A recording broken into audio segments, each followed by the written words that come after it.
नमस्कार दर्शक बंधु, आज हूँ जुलाई 2 तारिख बुधवार। चलतु जाना आज ताजा खबर। धान किणारे शस्य जाणे सरकार, आगामी वर्ष चाषी केवाईसी। ओडिशा सरकार धान किणा प्रक्रिया शस्य जानापी एक बड़ निष्पत्ति नहीं। आगामी वर्ष धान किणारे केवाईसी व्यवस्था लागू हेब। यह पदक्षेप प्रकृत चाषी को सुविधा प्रदान करने सह पड़ोशी राज्य अनुचित धान आमदानी को रोक।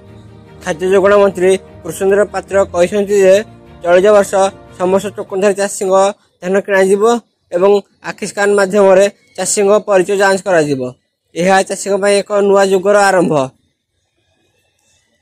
मोदी माराथन विदेश गस्त। प्रधानमंत्री नरेंद्र मोदी एक ऐतिहासिक विदेश गस्त जुलाई 2 रु 9 तारिख मध्य 5टी देश भ्रमण करेंगे।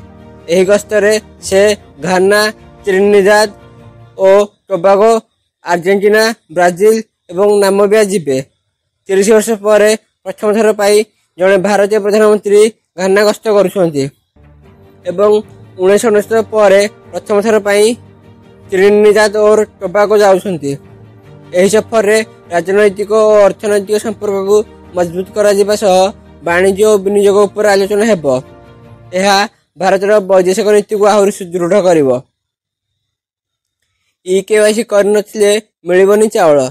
खाद्य जोगाण मंत्री घोषणा अनुसार जो मैंने केवाईसी करना से सरकारी राशन चाउल पाइबे नहीं।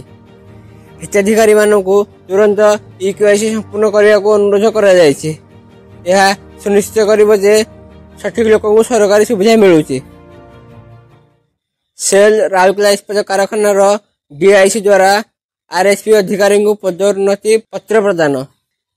राउरकेला इस्पात कारखाना एक गुरुत्वपूर्ण कार्यक्रम अनुष्ठित होईछि।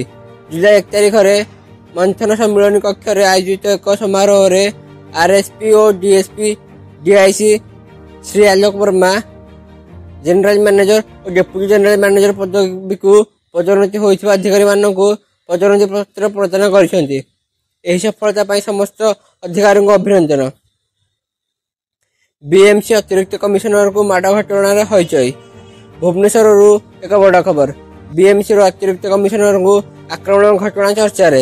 यह घटना जगन्नाथ प्रधान माड़ तत्व सपक्ष युक्ति बाढ़ी जहाँ विवाद को आहरी बढ़ाई। यह घटना कार्यानुष्ठान ग्रहण कर बीजेपी 5 जन नेता को निलंबित कर अधिक तदंत जारी रही। आम सहित रुहतु अधिक अपडेट पाई। ज्वर कंपुची दक्षिण ओडिशा। मालकानगिरी जीवन नाला मेलेरिया। दक्षिण ओडिशा एक चिंताजनक स्थिति। मालकानगिरी जिले में मेलेरिया ज्वर जीवन नहीं अंचल ज्वर महामारी आकार नहीं जहाँ स्वास्थ्य विभाग को चिंतार पकाई। स्थानीय प्रशासन और स्वास्थ्यकर्मी माने मेलेरिया नियंत्रण पर जोरदार प्रयास जारी रखिंट। लोक को सचेतन होगा सह सतर्क रही अनुरोध कर। जुलाई रे बंगोपसागर आसब आउ एक लघुचाप बढ़ नदीर जलस्तर। पाणीपाग विभाग सूचना अनुसार जुलाई मासरे बंगोपसागर आउ एक लघुचाप सृष्टि होबार संभावना रही।